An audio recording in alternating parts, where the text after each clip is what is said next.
Well, hello and welcome to the Sherburne Soil and Water Conservation District's inaugural conservation podcast episode. My name is Franny with the Sherburne Soil and Water Conservation District. I'm the urban conservationist, and I'm super happy to have John with me here today with the U of M Turfgrass Science Department to talk all about lawn care basics and lawn care best management practices. So, John, do you want to give a quick introduction and maybe a little background on yourself? Absolutely. Thank you very much for having me, Franny. So, my name is John Trappe. I'm the Turfgrass Extension educator for the state of Minnesota.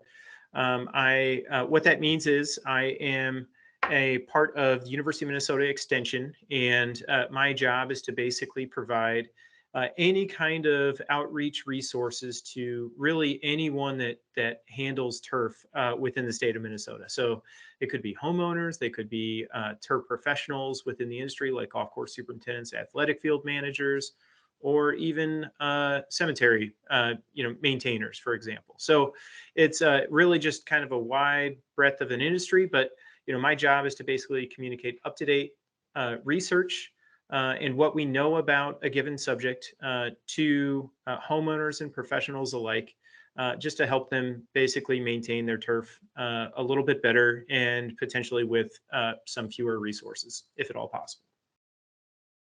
Excellent. So turf or lawn care isn't exactly, in the wheelhouse of most conservation districts, but more and more we're finding it's actually a really great opportunity um, to do conservation on the land because it just takes up so much land mass. In the country alone, turf grass takes up about what 3 times more land than irrigated corn. So we thought it would be really great to kind of talk about ways landowners can maybe reduce their environmental impacts because everybody that, or at least most people that live in a house have lawn of some kind. And so not everybody has acres upon acres that they could do a prairie restoration or lakefront property that they can do shoreline restorations. So this is a way that we can reach more people to do conservation practices. So I'm super happy to have you here to be the expert on turf grass, since I'm definitely not. So how about we kind of start with the basics of turf grass? What exactly is turf grass? What are the grass species that are typically found, maybe like the most common that are in most lawns? Because you buy a house and there's a lawn there, and I'm sure most people don't really know what species are in that grass. So what would a homeowner typically find in their turf grass? So we refer to turf grasses as a grass that has some kind of utility or function, and that's where the turf comes into it. So turf grasses, in many cases, are they're not just something that is grown in a lawn; they're grown in all different types of places. Where people have most interaction with them is in their lawns, but they could be found on places like golf courses, cemeteries, airports, the roadside or right of way areas. So, turf grass is a really broad term, but in the context of lawns, we're mostly talking about just a couple of different species. And in Minnesota, it narrows it down even slightly further. So we have Kentucky bluegrass, which is the most commonly used turf grass species in the state of Minnesota. Then we have perennial ryegrass, turf type tall fescue, and then there are several different fine fescue species. But for conversational purposes, we can just kind of group those as one species, or and refer to them as just the fine fescues. But that's the majority of the grasses that are grown in really the entire Midwest, but especially the upper Midwest up in Minnesota. And so I've definitely heard of Kentucky bluegrass. I feel like that's probably the one of the grass species that is the most common thing that people hear about. How did Kentucky bluegrass get to be like the main grass used in lawns? I'm sure there's Kentucky bluegrass lawns in Maine. I'm sure there's Kentucky bluegrass lawns in California. How did this one grass species kind of become the main type of lawn grass that we typically see? Well, it'll probably be a long form answer if you're looking for one. I could probably present for a couple of hours on it, but the really quick answer is that Kentucky bluegrass spreads by rhizomes, And so what that means is that it can recover from stresses like traffic or let's say weeds or maybe winter damage. So Kentucky bluegrass can compete pretty well within the landscape and can fill in voids and basically make itself and provide a little bit more of a consistent surface. And so it's really commonly used in lawns and landscapes. And it's, and that's part of the reason why it's dominated so well from a, and that's why it's so prevalent in Sure. areas. But recently, there's been more interest in grasses that require a little bit less maintenance than Kentucky bluegrass. So things Mhm. like turf type tall fescue or the fine fescues, those are grasses that are a little bit more drought tolerant or drought avoidant in some cases, where they just basically have mechanisms or the ability to grow and thrive with less water. Mhm. And to some, and of course, there's always exceptions to the rule because sometimes there's new and improved cultivars of Kentucky bluegrass that are quite drought tolerant. So it really just depends. But really, the advancements that we've made in plant breeding, especially in turfgrass breeding, has been the development of turf grasses that require substantially less maintenance than, say, cultivars that were planted, within the last, or 10 or 20 years ago. So, Mhm. even just, there's always exceptions and there's always, caveats that you need to mention. But in general, the Kentucky bluegrass is the most common, but there are some kind of lower input turf grasses that are a little bit better adapted for what we're trying to accomplish with our lawns. Okay. So would you recommend to people that have maybe older properties that lawn was established like in the 70s or 80s where maybe it is mostly the Kentucky bluegrass and less tolerant type species.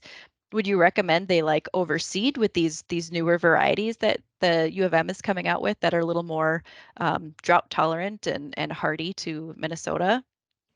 I don't know if I would necessarily make a conscientious effort to just go and kill off your existing lawn for the sake of planting a lower input grass.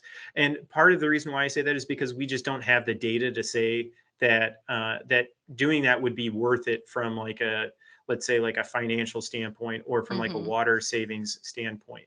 We know like direct comparisons that they're much more drought tolerant, but you're going to need some more water to water in those plants as the seedlings, for example.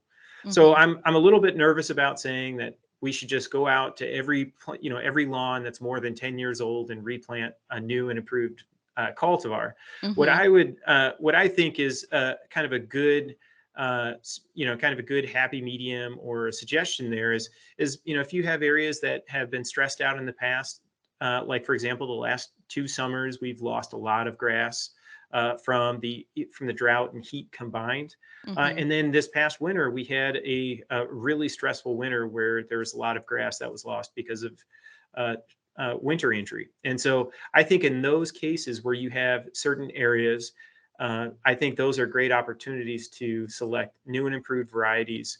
And in most cases, most people aren't going to recognize that they're newer and improved. They look very much the same.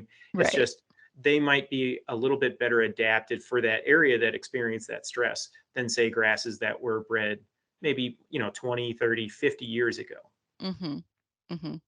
So if a person were to install a new lawn, though, you'd recommend those nicer, new and improved mixes.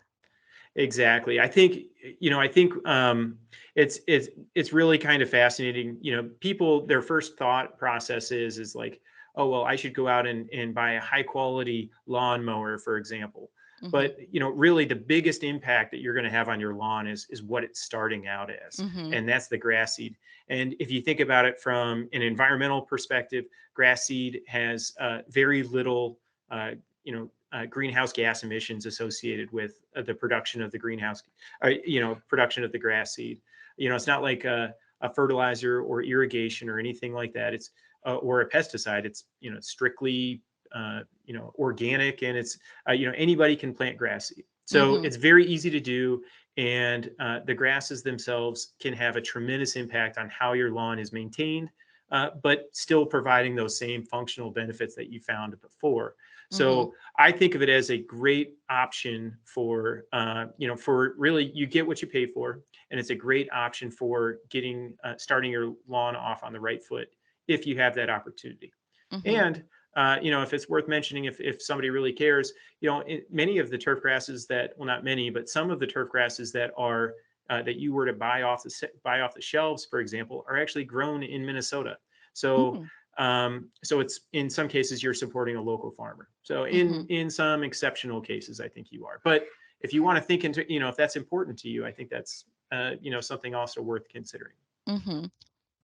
And so when would be the best time to seed a new lawn, or maybe if you needed to do a little patching up of lawn from winter injury or drought injury or anything like that? When would be the best time of the year to do that?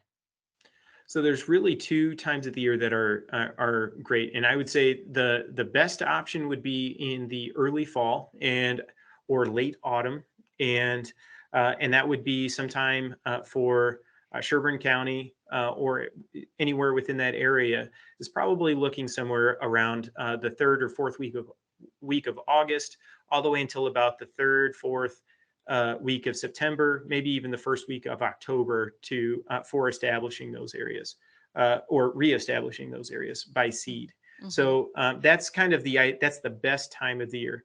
But also right now is still a pretty good time. One of the issues with trying to establish a lawn right now is all of the best management practices that you're going to be doing for trying to encourage grass seedlings to come in. You're also encouraging things like summer annual grassy weeds like crabgrass. Mm-hmm. So right now, you may be able to do that, but you're going to struggle with some weeds. In the fall, the weed pressure is just significantly lower. Mm-hmm. So that's why we recommend to do it then. And I think that's generally it's the better option. Okay. This might be a silly question, but so in when you're seeding in the like autumn time frame, are you hoping for germination, or are you almost doing like a can you dormant seed grass seed? Like, because I'm just thinking, native prairie, you can do dormant seedings where you're not planning on germination happening. Does grass seed work the same way, or is you really need to have that germination before winter comes?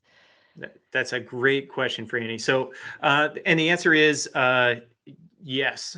So yes, and yes to both of those questions. So, you are hoping for germination in the autumn. So, if you're doing that kind of early fall, for trying to get the grass to germinate and emerge, and hopefully even be mowed once or twice before the Mm, fall.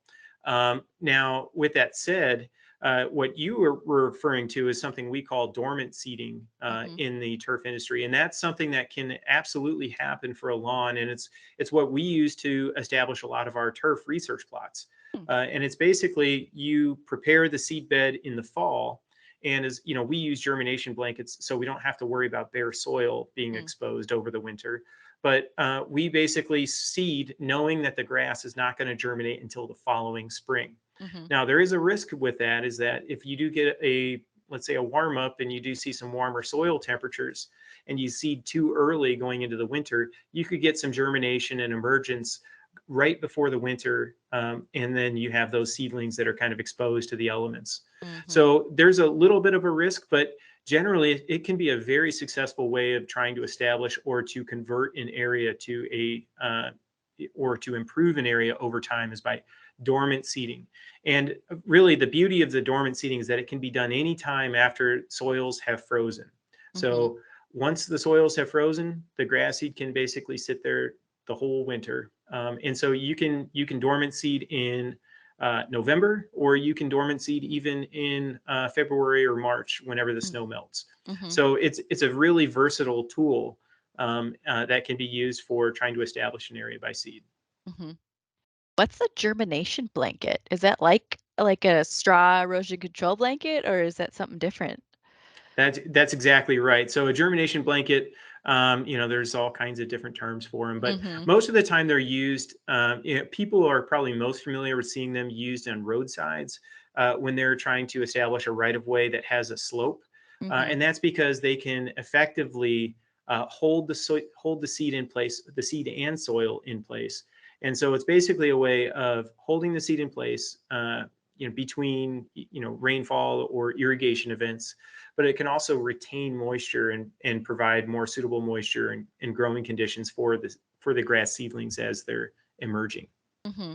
Would you recommend like homeowners use germination blankets if they're trying to establish a new lawn, or is it not necessary on like larger scale um, lawn settings? I think if somebody had the financial resources and wanted to use them, Hmm. they would have much better germination if they Yeah, did. The problem is that they can be quite costly, and sure. so Yep. if you have an area that has any kind of slope, let's say, you have any kind of difficulty, or even you have to even think about the slope as you're walking on it. Hmm. If that's the case, then I would certainly consider using a germination blanket, maybe even considering sodding that area. But Mm-hmm. but if you have a slope, germination blankets great. If you don't have any slope, your lawn's relatively flat. As long as you stay on top of the watering once the plants have germinated, it's really it can be a great tool, but it's not absolutely critical. Hmm. Okay. Would you be able to kind of talk about grass life cycles of these type of grasses? And I'm assuming most of them are cool season, correct? Yep, And that maybe you want to explain what cool season means. Yeah, absolutely. So most of these grasses that we're growing in our lawns, they've been where they originally came from. There are some that are truly native to North America, but the vast majority are native to Europe. Hmm. And where we've been selecting them and collecting them for breeding purposes has mostly been, kind of at elevations, or at various elevations, or maybe certain climate conditions. Like if we wanted more drought tolerant grass, we've selected some from the Mediterranean, for example. So most of them are from Europe, but the cool season grass refers to the fact that and all of them are perennials. So we're not Hmm. planting any annuals in our Hmm. lawn. So they are plants that basically have their best growth and development at temperatures that are somewhere between 60 degrees, let's say 60 and 85 degrees Fahrenheit. And we call them cool season grasses because even though it's not necessarily cool, those are found and they're most well adapted for cooler climates. There Hmm. are warm season grasses, and actually one of the most prominent native grasses to the United States is called buffalo grass. It's actually a warm season grass, and ironically, it is very well adapted to Minnesota. But that's a grass that prefers warmer temperatures, and it lays dormant for about 8 months of the year, and then does all of its growing in Hmm. those warmer conditions. And it's just a little bit better adapted. It's more adapted to the prairies that received much less natural rainfall. And so Hmm. it didn't necessarily need warmer temperatures, just drier conditions, which we experience typically in the summertime. Hmm. Yeah, and so a lot of Sherburne County, it's very sandy, and so the original plant community that were there, mostly prairie oak savanna type habitat, and so a lot of our prairie plants are, like you mentioned, the buffalo grass, like little blue stem, big blue stem.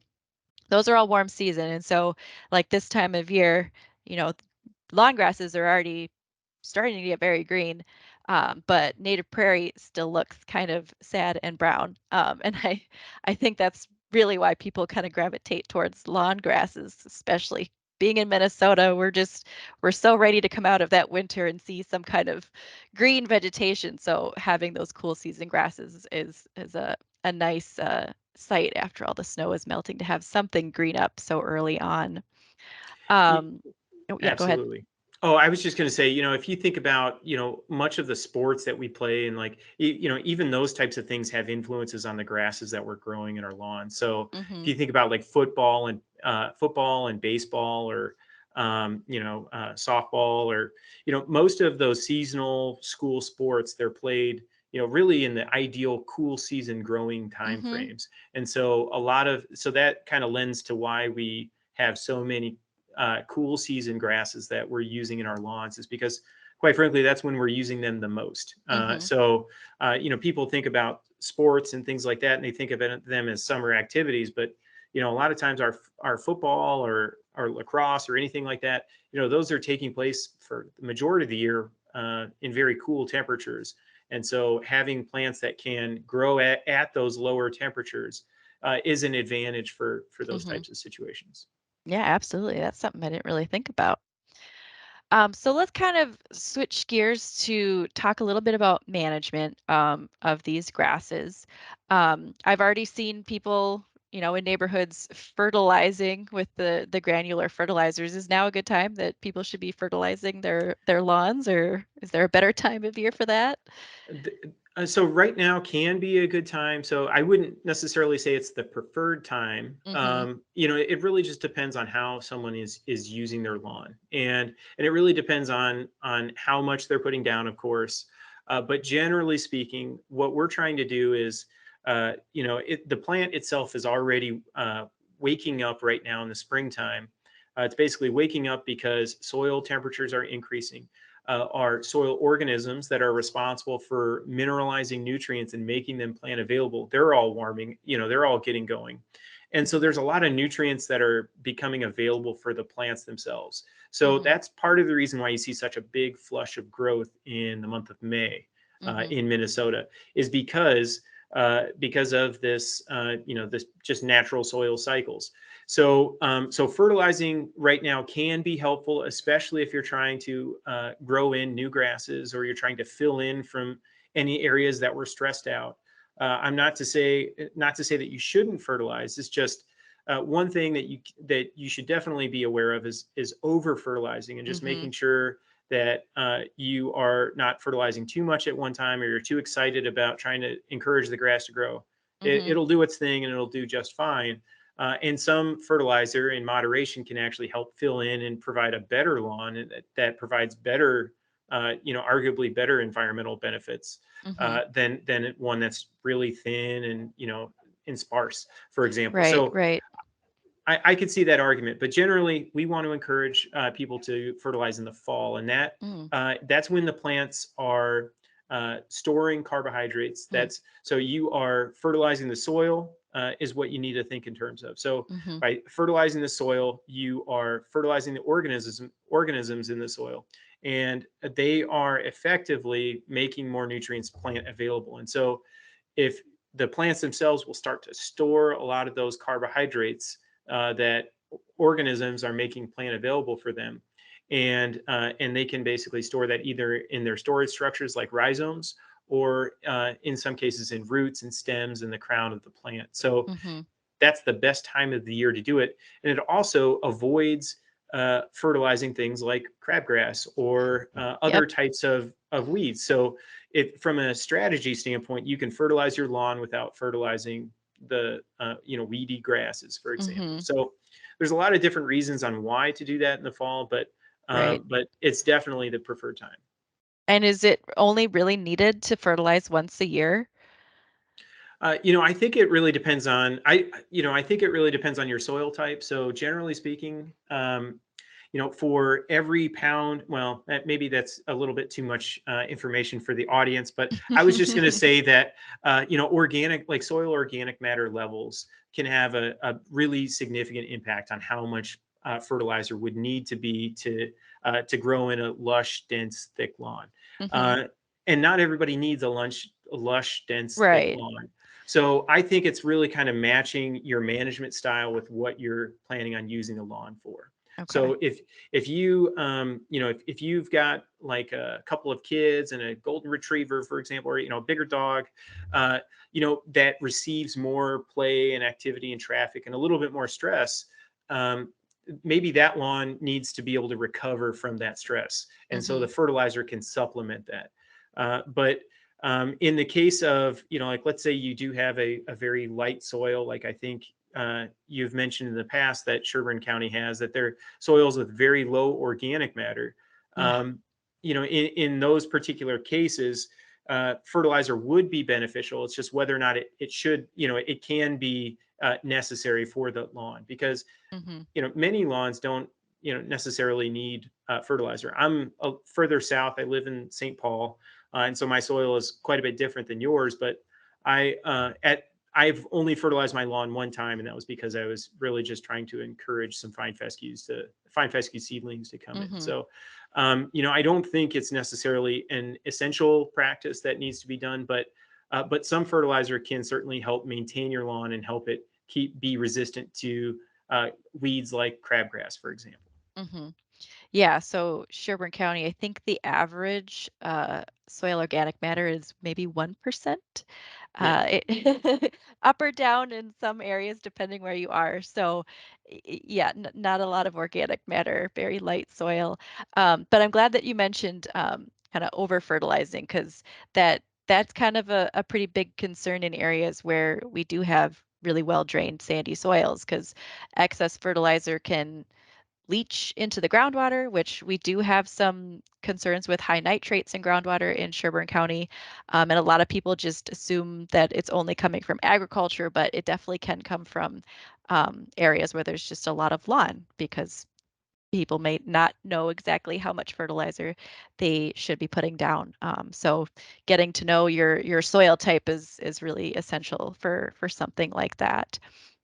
Yeah, and another thing to keep in mind there is because you do have the really sandy soils, they are going to drain much faster. So, Hmm. and I think that's part of the thought process behind the nitrate, or it's not the thought process, the fact that the nitrates are getting into the groundwater is because they're actually moving through the soil profile. Hmm. They're leaching. And so if you are concerned about that and you do still want to be able to fertilize, consider using more organic nitrogen sources, not necessarily certified organic products, but Hmm. sources of nitrogen that are not water soluble. So those are sources that will provide a little bit longer feeding process. They're typically lower concentrations of nitrogen, but they won't necessarily provide those nitrates, at least in the short term, for that are more prone to leaching through the ground and into our water sources. Hmm. So can people easily access these more organic sources at like garden centers, or could they make their own? Or Yes to all of the above. They certainly could make their own, but there's a lot of products out there that are at the retail or Mhm. that are sold commercially to homeowners. So there are plenty available. Many of them are made out of things like bone feather meal, or Mm, they're made out of like turkey or poultry manure, or they might be just made out of regular old cow manure. mhm, And in some cases, in the case of one or two products, they're made out of human waste from mm. water treatment plants. So Oh, okay. there's just a number of different options. Um, and I think that there's plenty of options available. But again, just be thinking in terms of how much fertilizer to put down. I think for the most part, for most lawns, um, we try to base our fertility programs on the pounds of nitrogen applied per 1,000 square feet over the year. And in most lawns, we're recommending, we may recommend 2 to 3 pounds, but that's not necessarily saying that you have to apply 2 to 3 pounds to have a healthy looking lawn. And so, but I would think in terms of, or that's where I would start with, is really just trying to understand, okay, how much nitrogen is in this product. Don't just think, oh, just because it's organic, I can apply as much Mhm. as I want. Right. So really think in terms of how much you're actually putting down. We have tremendous resources on our. I say tremendous. We have pretty good resources on our website for determining how much fertilizer to apply and how to figure out how much nitrogen am I actually applying. Mhm. Okay. So are there like, is there a stage at which the grass might be telling you that it is in need of fertilizer? Like, let's say a landowner may have skipped a year or two. Will there be like yellowing that's really distinct to nutrient deficiencies or wilting, or what could a homeowner look for when it's time to maybe add a little extra nutrients? Yeah, the yellowing, or in some cases you'll see stunted growth. So Mm, like where you'll see plants there, but they're basically just not growing. mhm, And they may have like a more of like yellow or an off green type color. That's to the point where there's actually like a nitrogen deficiency, mhm, which could very well happen in really sandy soils that's low in organic matter, like in Sherburne County. mhm, That can certainly happen. In many cases, though, I think I think that certainly can happen. Another thing to do is to consider looking at the indicator weed species around, because mm, what I'm referring to is sometimes when we see a plant in the landscape, that plant is better adapted at certain conditions than others. So creeping Charlie, for example, one of the most common weeds in Minnesota, mhm. loves shade and wet conditions. So Yeah. we always say if you have creeping Charlie, maybe you have really excessive shade and or excessive wet conditions. That's not to say that it has to have those conditions, but and Mhm, that's where you'll find creeping Charlie first. And so with nitrogen, if you find any of the legume species like the clovers or oxalis, for example, you'll find those species in lower nitrogen situations because they're just a little bit better adapted at those conditions than the grass is. mhm. So if you see those species, sometimes that might be an indication that nitrogen would help the lawn itself. Okay. Very good. So how about we move on to watering? Because we kind of mentioned, leaching of nutrients into the soil. A lot of times that's because there's water moving pretty fast through the soil profile. Um, and I feel like everybody that owns a lawn really needs a lesson on watering. 'Cause there's a lot of times that, you walk through neighborhoods and there's irrigation systems going on at noon when it's 90 degrees out, half of it's hitting sidewalks. How often do lawns actually need to be watered? Like, do they need twice a day, every single day, or can it be once a week? What is preferred for a good lawn? Yeah, I hate to say this, but the it depends really could be an answer for every single question. Yep. But so I would think in terms of not necessarily what day of the week it is, or what the number on my house outside, if it ends in an odd or an even, if we have an irrigation restriction. Don't use anything like that to determine Mhm. when you should water. Water based on what the lawn actually needs. Mhm. And we can kind of get into, okay, how to determine how much water the lawn needs. But I would focus on that and use that as a starting point, not necessarily just because, like, let's say for example, if you have an irrigation system that it needs to run. um, Realistically, our strategy for grasses, whether they're irrigated or unirrigated, is to promote deep and infrequent irrigation. And the thought process behind that is like, if you just imagine an area that is unirrigated along a roadside, for example, that grass is only getting watered when it rains. And Mhm. so those plants are going to be continuously trying to grow deeper roots to get more water in this lower in the soil profile, Mhm. or more moisture from the lower profile.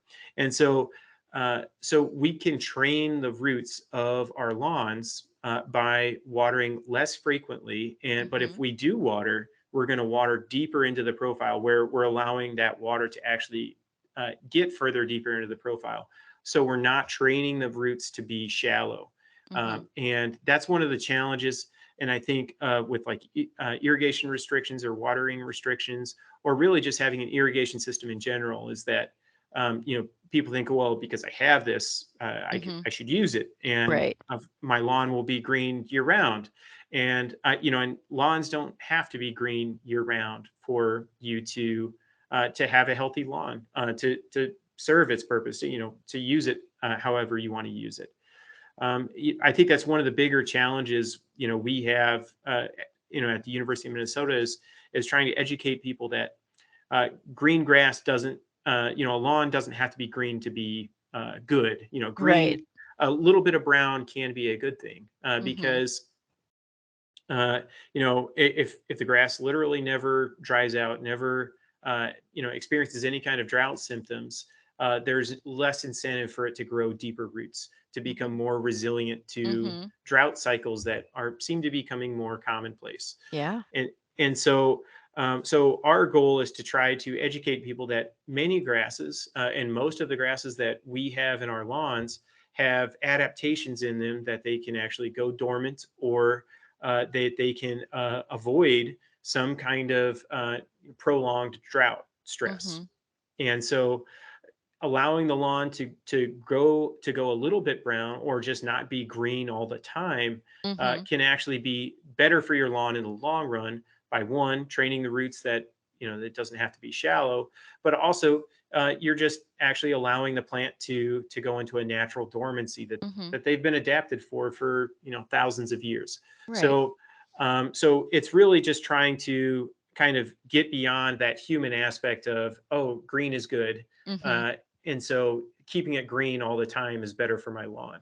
Right. So the biggest thing to keep in mind if you are considering letting your lawn try to go dormant is there's some exceptions there, or some things to keep in mind. Is that, and that's something that we saw in the last 2 years, in 2020, in 2021, and in 2022, where we had severe or exceptional drought. We had cases where lawns did not receive any water for 30 days or more, and any significant amounts of water for 30 days or more. And as a result of that, there was some dieback or death of those areas. And in that case, I think an argument could be made for going out and actually watering to preserve that, to Mm-hmm. make sure that the plant is actually still alive. And how do you determine that? Well, one, you just basically know that if the lawn itself hasn't received any, if your area hasn't received any rain for that length of time, 30 days or so is about the cutoff for that. Most of the grasses can withstand 45 days without rain, or even longer than that. Most of the newer grasses, I should say, but the older ones generally are pretty good at it, out to about 30 days or so. And then at that point, that's when I would consider going out, trying to get some rain, some water into the soil for the plants themselves. Mm-hmm. And most of the time, you can kind of get a feel for that when you're walking on the lawn and it feels literally crunchy. Right. Uh, those are the plants actually like breaking, or the soil itself has crusted over, and that's Mm-hmm. what you're feeling, hearing and feeling. So, when it gets to that point, that's when I would start considering it. But pay attention to the weather. Maybe there might be some rain coming in the forecast, and you might be able to help it. Or if it does rain a little bit, but only a little bit, maybe you can go out and supply a little bit more just to keep it alive and nurse it along until we get into the cooler evening temperatures Mm-hmm. and some more consistent rainfall events. Yeah. So, um, yeah, and I try to, let landowners know when they call and they're like, my grass is definitely dead because it's, late July and it's been 90 degrees with no rain, to just be patient. And so you suggest maybe not necessarily watering grasses when they kind of are in their dormant phases, until temperatures are a little more suitable for that. Is that kind of how I understood that? Yeah, if we were to get like a system like in, let's say, middle of July, or like say we don't see any rain for the whole month of July, for example, that's not to say that I would go out and start watering the third or fourth week of July. Mm-hmm. I'd really just try to keep an eye on the weather, and if you are going to irrigate, the best time to do that is in the morning. Just that Mm. way, more of the amount of water is actually getting into the soil, and it's less likely to be evaporated off the surface, Mm-hmm. because from the warm sun. So think in terms of when to water, but necessarily how frequently. I try to basically, even if my lawn starts to wilt, where it's starting to show early signs or symptoms of drought stress. What that means is that if you're walking on the lawn and you can see your footsteps 10 or 15 minutes after, and you'll see the leaves have started to shrivel up just like any other plant might, from drought stress, those are the early signs or symptoms of drought stress. Mm-hmm. And that's not necessarily a bad thing. That's just kind of a sign to say, hey, I should probably change how I'm using my lawn, because I don't want to stress it out further going Mm-hmm. into a stressful time period. So that's Right. just the plant trying to conserve as much water as possible. So maybe, definitely don't mow when it's I was drought gonna stressed. ask that. Yeah. Yeah. So you definitely, yeah, not mowing. Well, the plant is starting to turn and going dormant. That's a good to note because I definitely see people mowing brown grass and having just dust spread everywhere. Yeah, that's one of the worst things to do. I mean, Mhm. mowing is already a natural stress on the Right. plant. So, so mowing when the plant is already stressed is really one of the best ways of killing killing Mhm. your lawn. So, so definitely don't do that. And kind of the beauty of silver lining of there being some kind of drought is the fact that the plants themselves are just not growing very much. They don't because there's not enough water Mhm. for them to grow. They really don't need to be mowed. So Mhm. just staying off them, from a mower perspective, but maybe even consider changing how you yourself or your pets use your lawn. Mhm. So everybody, most people, have a lawn because they enjoy using it, and so I think there is a temptation there to be like, well, the summertime is when I want to use my lawn the most. But it's really just, it could mean just staying off of it when it's above 90 degrees, for example. Mhm. If that were the case, that would go a really long way for having a great lawn the rest of the year, other than Mhm. just that 1 or 2 weeks of stress, for example. Yeah, and kind of building on mowing, um, is everybody seems to mow, they have their Saturday, Sunday, they mow every week. Is that what people should be doing or kind of following watering? You don't necessarily want to actually have a set routine, but kind of is it get better to just mow when it seems like it's the right time? A- Absolutely. So I think that can go. I mean, one of the biggest impacts that people can make on their lawn is simply just raising the mowing height Mhm. half an inch or an inch. Yeah. And if you look at, if the general consensus, or not the general, the consensus with research, with what we know about turf, is that we don't want to remove any more than 1/3 of the Mm. total above ground plant parts on any given mowing. Mhm. So, for example, if you mow your lawn at 4 inches, you wouldn't want to mow it until it gets to about 6 inches tall, which most people are, definitely do not have a 6 inch tall lawn. But by Mhm. mowing it at a higher height, you have a lawn that you're having to mow it less frequently, because if you're mowing 1/3 at a time, or no more than 1/3, if you're mowing your lawn at 3 inches, you would effectively need to mow it when it gets up to 4 inches. So in that three Mhm. inches to 4 inches, that's a much shorter time period than if you're mowing from four uh, and allowing it to grow up to 6 inches. Mhm. And we've seen some research in the lawns and the grasses that grow in Minnesota, where that could be 7 fewer mowing events throughout the year. Oh, wow. So is by just simply mowing it as it's needed, Mhm. and not even just changing the mowing height, but just mowing it as it's needed, as opposed to just mowing every Sunday. So Right. there's a substantial cost savings. There's fewer greenhouse gas emissions, Mhm. and it's less stress on your lawn itself Right. by doing that. And less time spending in your yard and more time enjoying it. Yeah, I think so. Even though I know that there's a lot of people who think mowing is very therapeutic, but Mhm. if you are not having that Sunday afternoon or something like that, where your lawn is looking a little bit longer, if you were just to follow the 1/3 rule, maybe you don't need to mow until Tuesday or Wednesday, for example. Mhm. So those couple extra days added up over the year could be pretty substantial for that many fewer times you would need to mow. Absolutely. And, you mentioned, a reduction of greenhouse gases, but also a reduction of noise pollution because, man, it's not pleasant to have to listen to a bunch of lawnmowers going off all weekend long.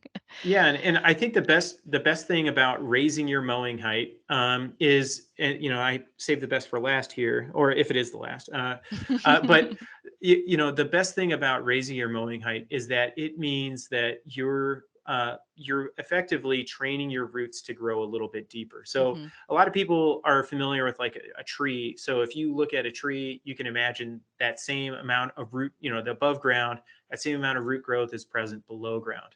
Well, the same thing is true for your lawn and for your grasses, or really any plant, is Mm-hmm. that the plant kind of mirrors its above ground growth with its below ground. And so if you raise the mowing height, you actually get more and deeper roots. And so that makes your lawn more drought resilient Mm-hmm. and drought tolerant. So the other added benefit is that the your lawn becomes more uh, uh, re, uh, restrictive, or it reduces the amount of pressure from things like crabgrass. So Mm-hmm. crabgrass prefers lower mowing heights. So just Oh. raising your lawn height means you mow less. It's water Mm-hmm. resilient, and it's resistant to things like crabgrass. And more recently, there's some research to show that maybe there might be some benefit behind mowing a little bit taller for pollinators, but I think the jury is still out on that, but there is some data to suggest that that is the case. Mm-hmm. So if you are concerned about promoting pollinators, having a little bit higher mowing height Mm-hmm. can, in theory, have more flowers for those pollinators and some Right. benefit to them. That's an excellent segue into lawn alternatives. That's kind of the last thing I wanted to talk about, was to get your opinion, or professional expertise on the different lawn alternatives that are out there for folks that maybe do want to add some pollinator habitat into their lawn. Whether there's bee lawn mixes, I know the U of M has created one, but there's also, some people are trying like clover only lawns, or the no mow, or low mow mixes. What's your opinion on those?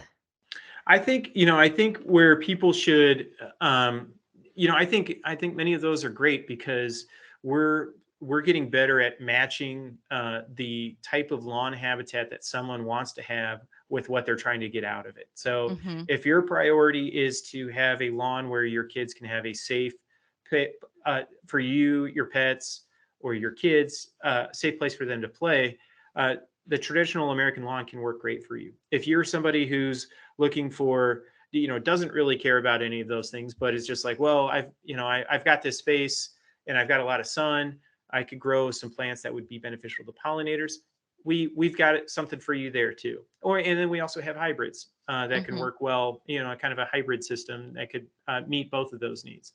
So so where we're at right now, we're getting much better at basically understanding how to plant plants in this landscape that can tolerate multiple uses.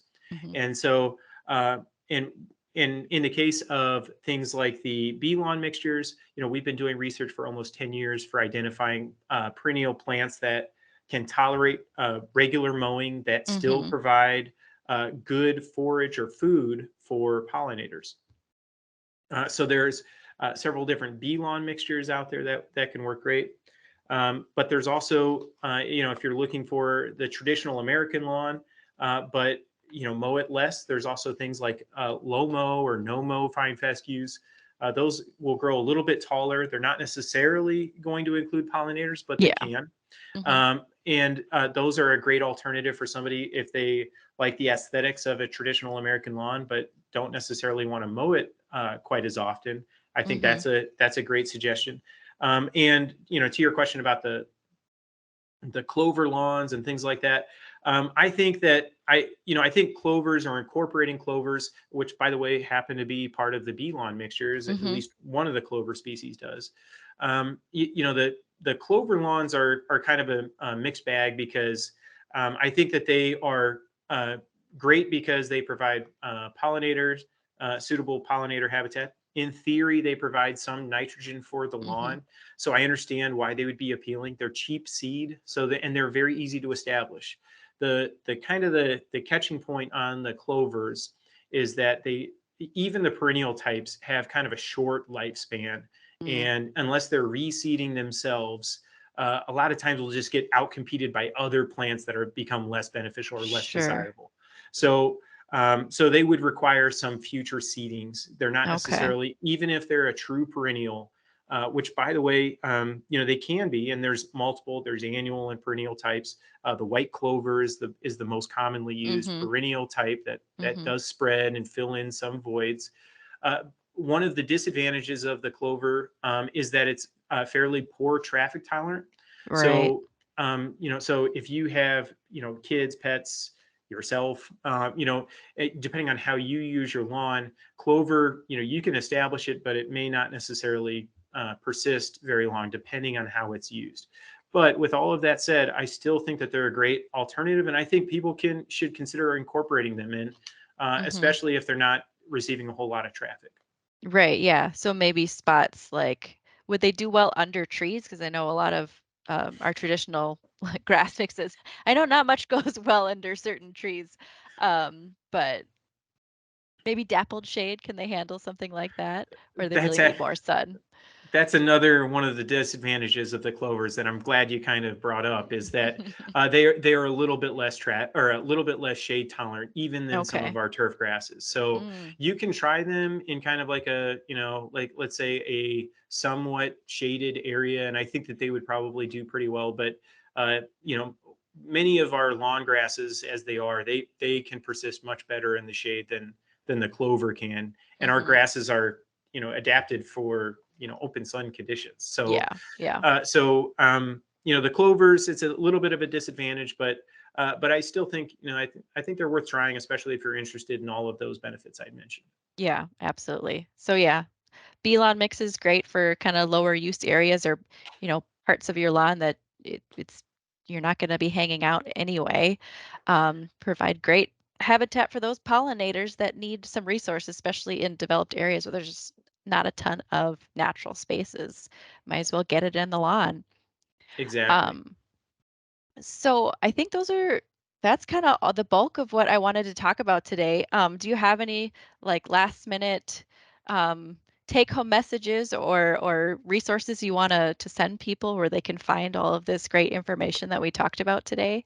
Absolutely. So, well, first I would just say, like if you are really interested in promoting pollinators and you're considering taking part in something like no mow May, which is the premise of Mm, uh, not mowing for the whole month of May in order to promote pollinators within your lawn.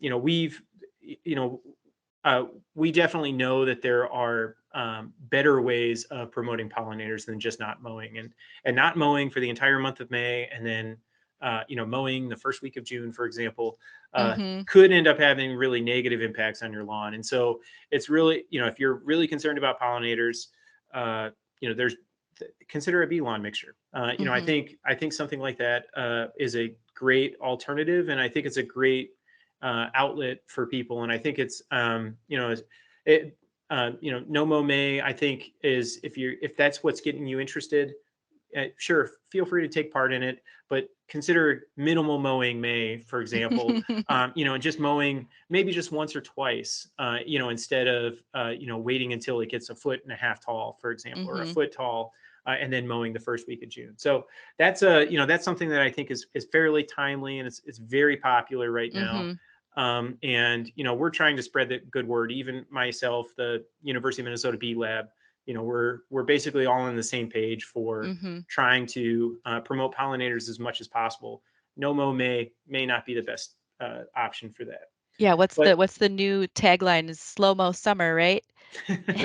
yeah, that's what we're rolling with right now. But I think I think it basically is, regardless. I think it's the premise is just raise the mowing height, and Mhm. you get to check a lot of different boxes by Yeah. doing just that one simple practice.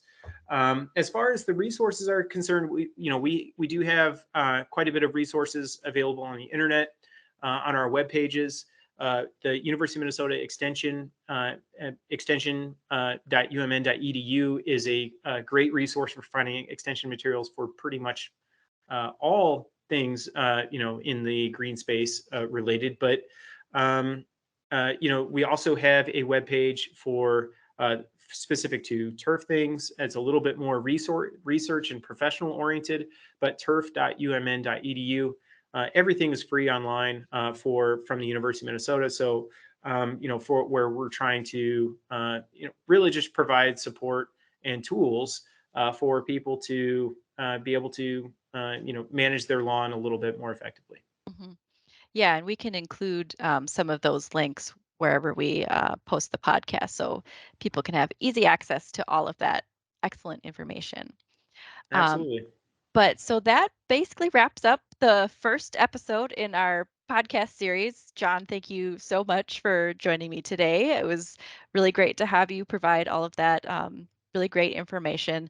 And I know homeowners will definitely be using that to help improve their lawns and maybe reduce some of their environmental impacts. So thank you so much. Absolutely. Thank you very much for the opportunity, Franny.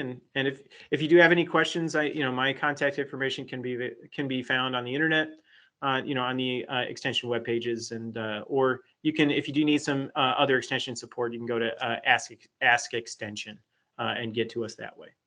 But Excellent.